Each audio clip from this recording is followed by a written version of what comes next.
people point out, Donna has just pointed out that drones, the others have also pointed out that drones are up to 100 years old in terms of the developmental phases. And people often say to you, okay, so we have these new drones, what does that really mean? What is so revolutionary about it? And I think with soldier enhancement, we go from caveman with the club to the sort of Roman soldier to the medieval knight to the man with the long rifle, then to the automatic rifle, and then we get to here, okay, where I think the technology is becoming integrated with the human being, and I think that's what's revolutionary. And here backward, the weapons of war were a mere extension of the human soldier, okay? And to some extent that's still true today, but I think the way in which technologies are being implanted into human beings and the way we interact with them, I think that's sort of what holds that revolutionary potential.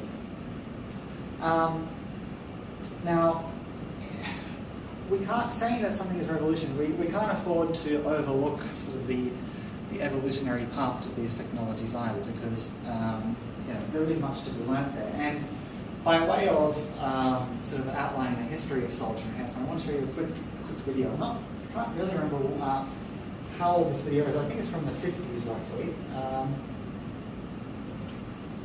And it shows sort of early army attempts to enhance soldiers with drugs. Some of you probably will have already seen this video.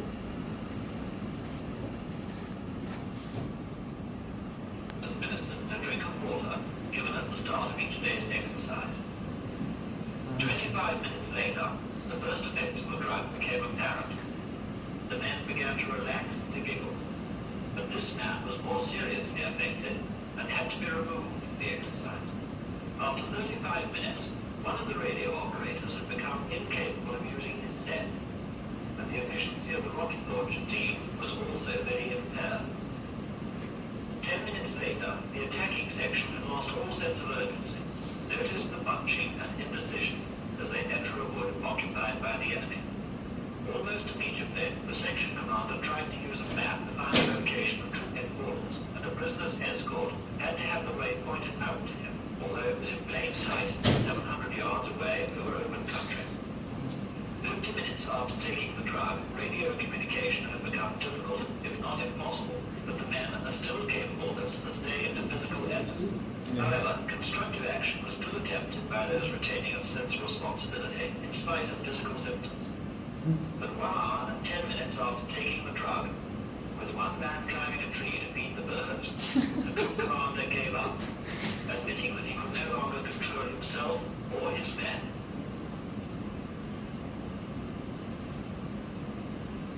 He himself then relapsed into laughter. In any case, I think that gives you a bit of an idea how the initial experiments with LSD and similar drugs went along. And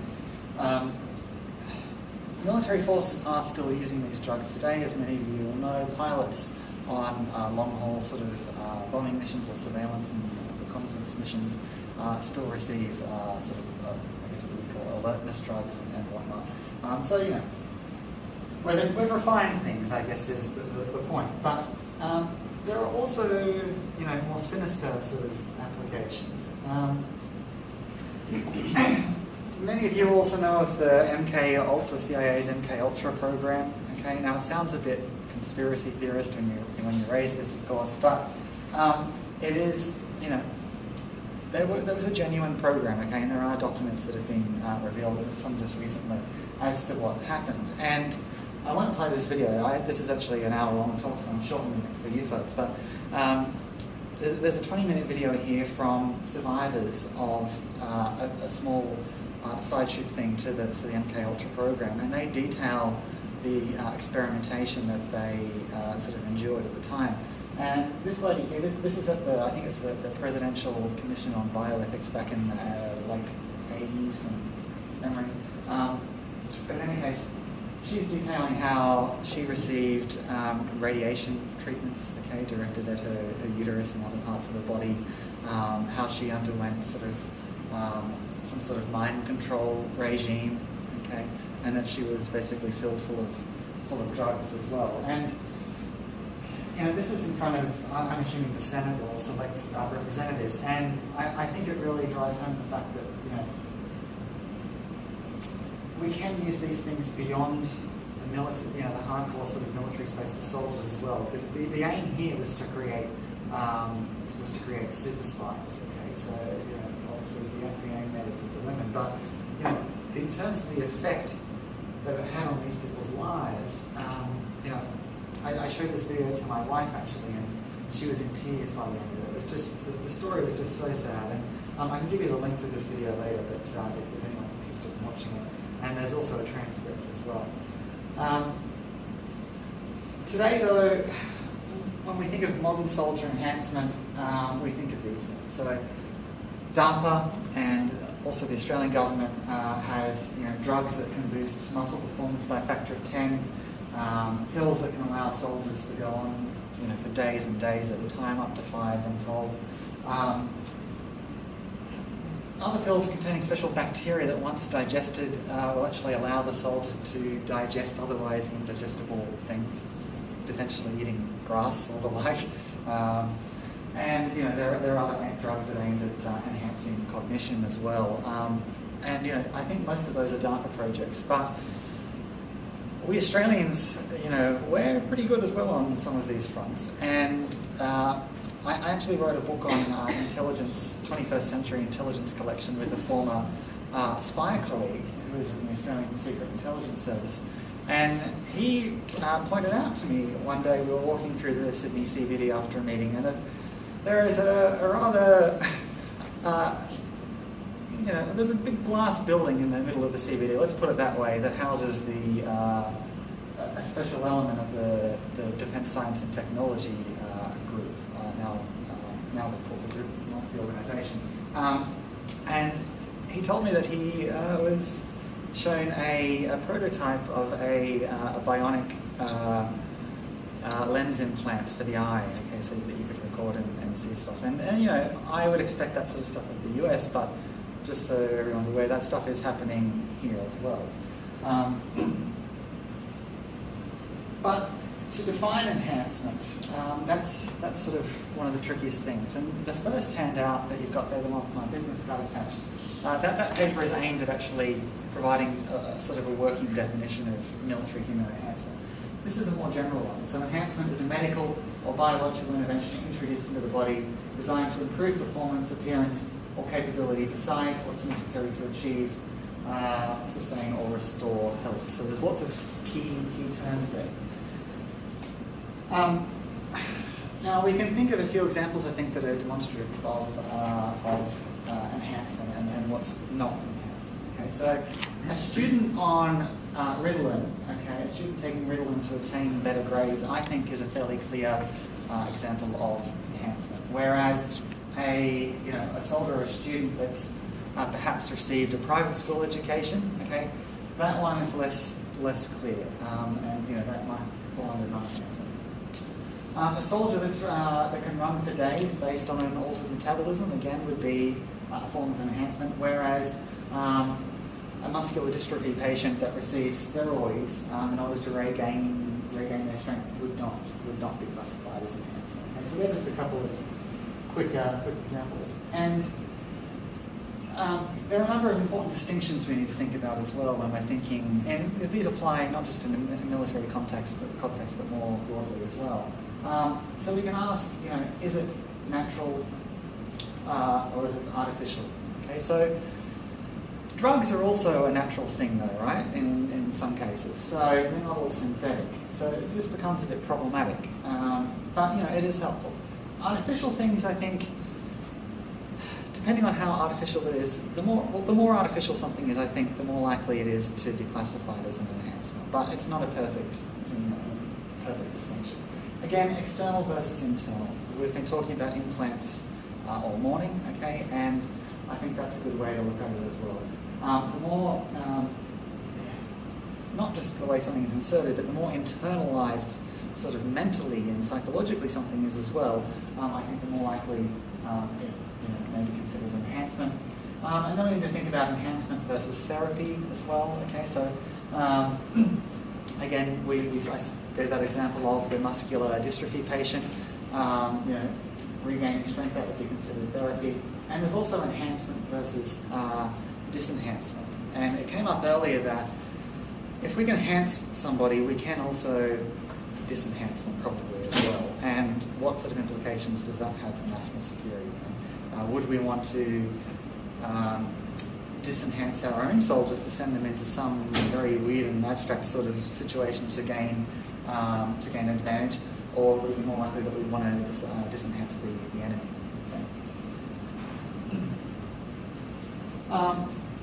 Why would we want to enhance soldiers? Now, there are a variety of practical reasons, of course. Soldiers get hungry, they're fatigued, they suffer from mental weakness, and all of those things can destroy a mission. We want to limit combatant and non-combatant casualties as well, of course, and we want to reduce financial costs and limit human frailty.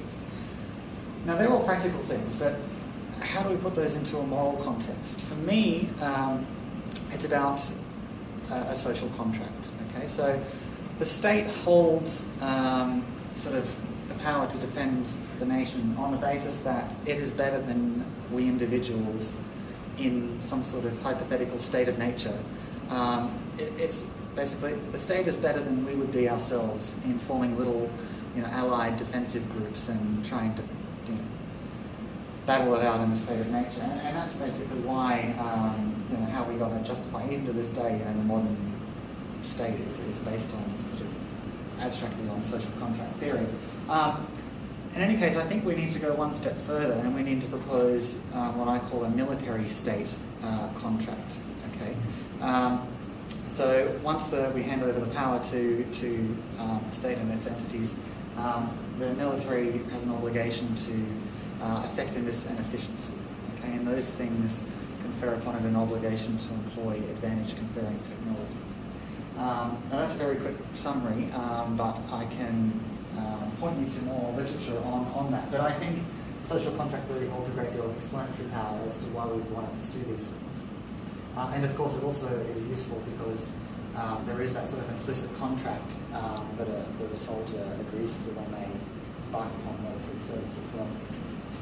Now, is it legal? We've got some good lawyers in the room, and they'll speak later probably on some of these topics, but these are some of the conventions and codes that I think apply. And not all of them are sort of strictly legal questions, and many of them actually are philosophical in nature.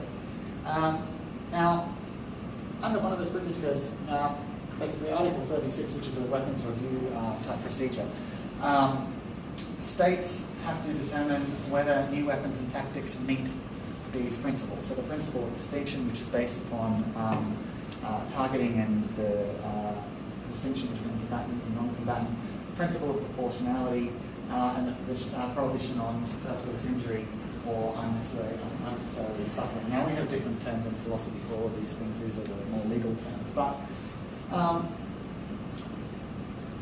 the question is whether a soldier enhancement is a weapon, I think. Okay. Now, in one way, an enhanced soldier is the ultimate weapon in war, right?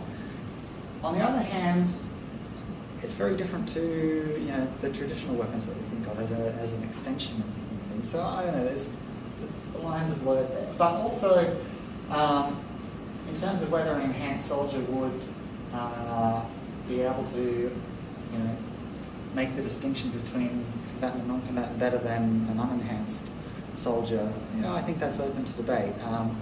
We saw in that video, I don't think those guys would have been doing so well, and the same would go for anyone trying to determine the proportionality calculus as well. Going forward, of course, as the technology and the sort of pharmacological means and technological means improve, maybe that will change. But for the moment, I'm not so sure.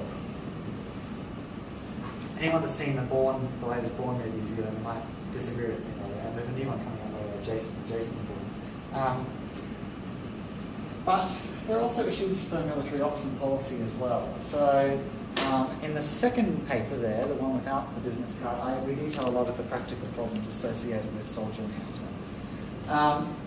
We worried that there could be issues with inequality and preferential treatment within military ranks. And these relate to issues of justice as well. So how do we determine who should be enhanced and who shouldn't?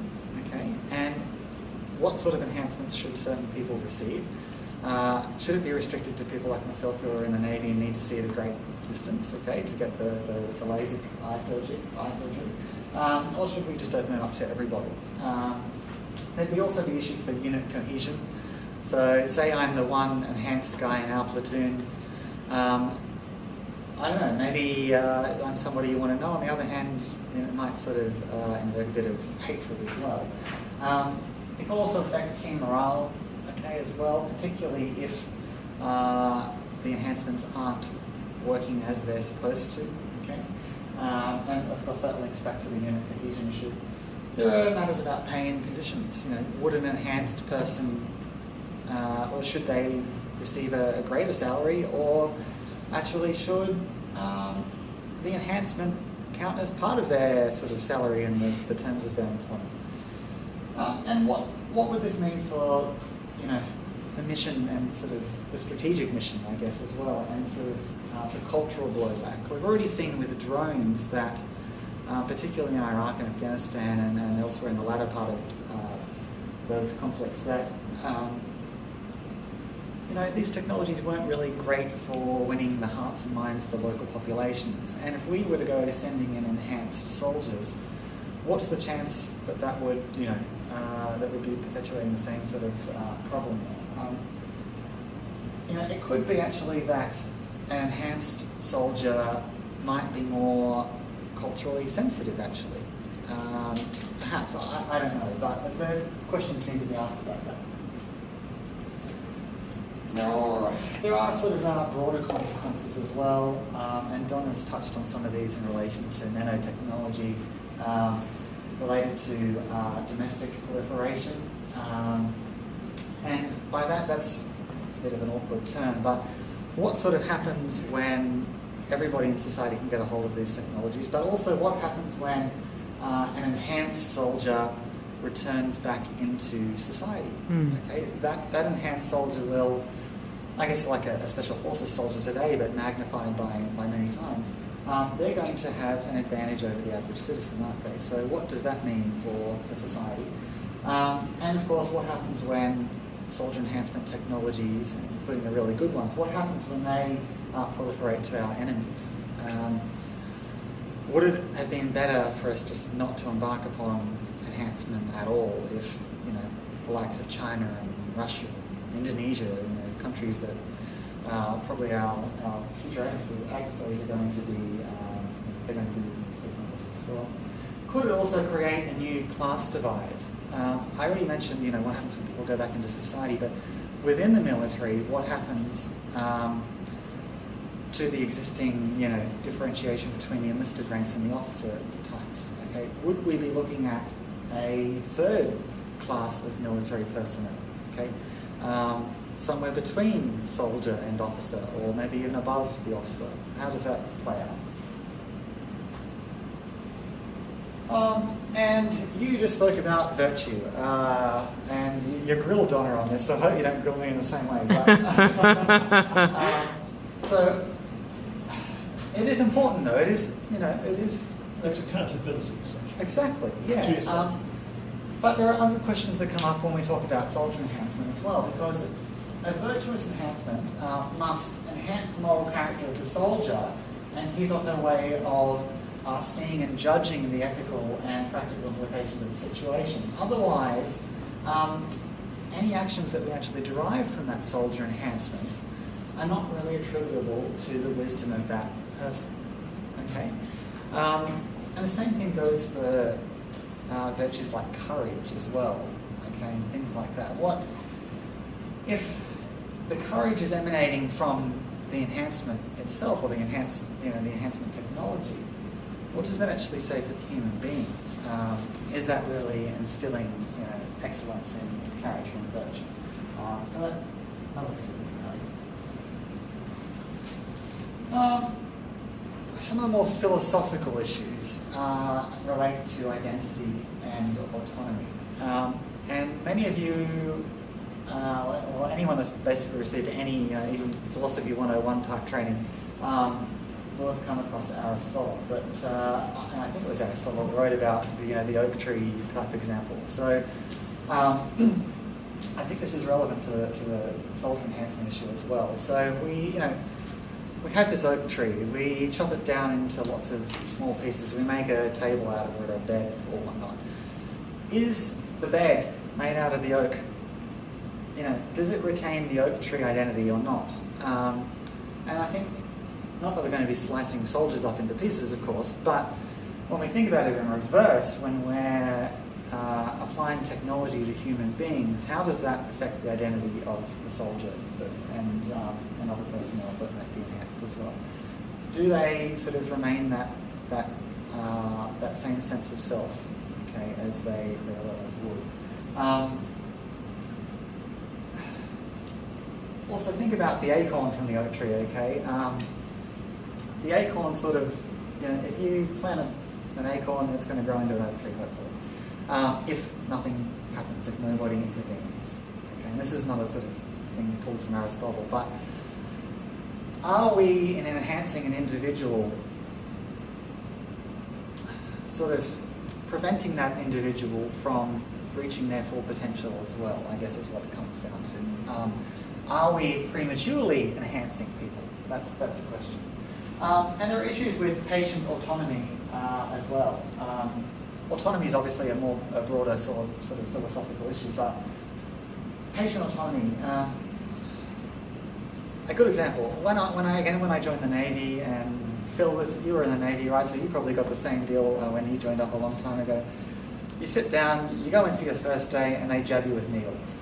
Okay, 2 in the knee, 2 in the legs, 2 in the arms, and then come back in 15 minutes for another round. Okay, I think I received something like 12 injections or something on my first day in the Navy, and I didn't really have a choice, to be honest. Okay, I signed a whole heap of paperwork, but at the end of the day, it was either you take these injections or you leave. Okay, and the US, of course, has had big debates about anthrax injections and whatnot as well, and there are others. But when we're talking about soldier enhancements, so whether it be taking drugs, an injection, whether that's an interesting question in itself, whether an injection would be considered an enhancement, or strapping on a robotic leg or an arm or a chip in the brain, what sort of informed consent procedures do we need to have there, and what level of agreement do we need to get from the soldier, given the implied contract that they serve under with the military and to the state as well. Post-enhancement, we also need to think about autonomy as well. It really comes down to an issue of control. Does an enhanced person have control over their body, okay, in the sort of right and meaningful ways? And a lot of that will come down to secrecy, okay, because we may not be fully informed about how these technologies operate, how we should expect them to operate, what's classified as proper operation. And when we get into issues of automation as well, say a robotic limb or whatnot, there are interesting questions as well. That's basically it from me. So that's sort of a grab bag of ideas from the ethical, legal, and social implications of soldier enhancement.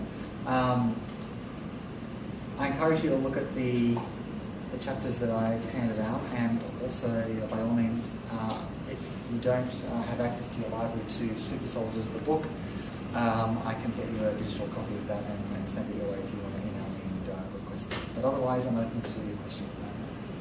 Thank you so much.